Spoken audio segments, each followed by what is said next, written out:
Sir लाखों parents अपने बच्चे की प्रिपरेशन मिलिट्री स्कूल या सैनिक स्कूल में करवाते हैं। अब रिजल्ट भी आ जाएगा, कई पेरेंट्स को देखने को मिलेगा उनका बच्चा राष्ट्रीय मिलिट्री स्कूल में भी फेल हो गया, ऑल इंडिया सैनिक में भी फेल हो गया, जेएनवी का भरवाया था जेएन में भी फेल हो गया, यूपी सैनिक का रिजल्ट आ गया है उसमें भी बच्चे का सिलेक्शन नहीं हो पाया।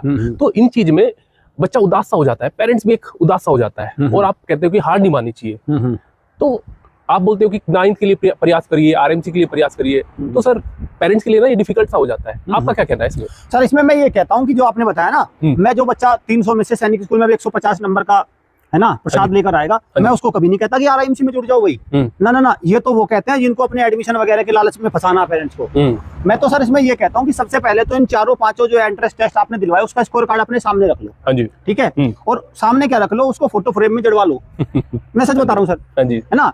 और अपने सामने पेरेंट्स उसको रख के ये देखें कि हमसे कहाँ चूक हुई, हमने वो एकेडमी क्यों चुनी थी जिसमें हमने बच्चा भेजा, या हमने जिस स्कूल में बच्चा पढ़ रहा है वो उसको सही शिक्षा व्यवस्था क्यों नहीं दे पा रहा है, वो देखे ना। या घर पर वो पढ़ाई का माहौल क्यों नहीं है कि मेरा बच्चा किसी भी एग्जाम को पास नहीं कर पा रहा है ना। बिल्कुल सर। तो उस सारी जो चीजें हैं उनको एनालाइज करे, उसका बच्चे का माहौल देखे, उठ बैठ देखे उसकी, किन बच्चों के साथ वो बैठ रहा है, उन बच्चों का ग्रुप क्या पढ़ाई की कुछ बातें कर रहा है कि नहीं कर रहा है, वो सारी चीजों को देखे।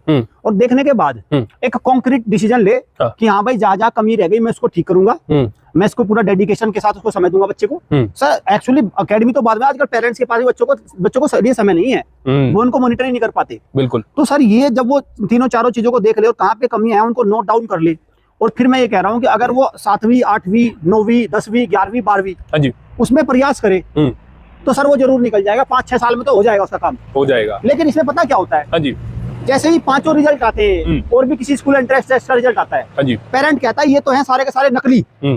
और पता क्या, जब वो एक सर्टिफिकेट जहाँ स्कूल में उसका बच्चा पढ़ रहा है वहां से 95% का जो एडमिट को लेके आता है रिपोर्ट कार्ड, उसको बताता है असली। मतलब जो बिल्कुल फेयर तरीके से हुए, जो ईमानदारी से हुए, जो ऑल इंडिया लेवल पर कंपटीशन हुआ, वो तो कहता है कि नकली है, तो ये तो कुछ नहीं, बेकार है, तो कंपटीशन का है, ये कहता है तो कंपटीशन का है, उसको सिरे से खारिज करता है।